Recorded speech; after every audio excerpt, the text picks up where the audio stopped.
everybody, welcome back to the Steel Building and this guy. Dan Sandler. Hi, John. Hi, Dan. So, one of the biggest things we see people struggle with, and I think they really overcomplicate it, is walking out of meeting number one with meeting number two. And there's just that mentality of, keep that, hey, what's next? And it's not just about meeting one to meeting two. It's what's next after meeting two to meeting, whatever's going to play out.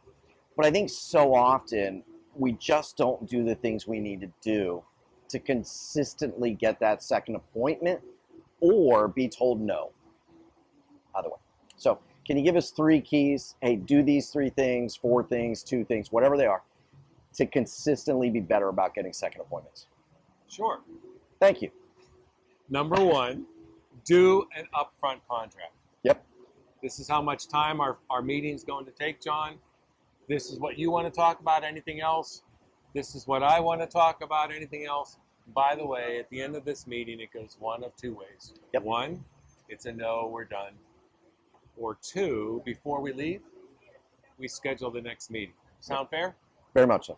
So you have to be, so number 1, do the upfront contract. Number 2, be crystal clear on what that yes is. Yes. Before we leave, or before I hang up, or before we disconnect the video call, we will schedule the next meeting. Yep.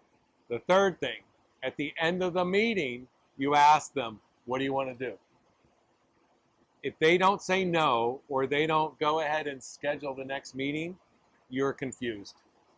If they say something like, hey, can you follow up with me next week? Be happy to, John, but I'm a little confused. Why is that? They always say, what are you confused about, or why is that? At the beginning of this call, we agreed either to say no and part as friends, or schedule our next meeting. But I'm not hearing either one. What do you want to do? There you go.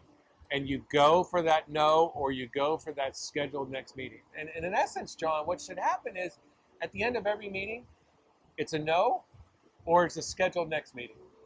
If you put in your mind that's all I'm allowing to happen, Yep. hot knife through butter. Well, and if somebody is stuck on some other kind of outcome, it's no. Yeah, that's a good way to put it. Yeah.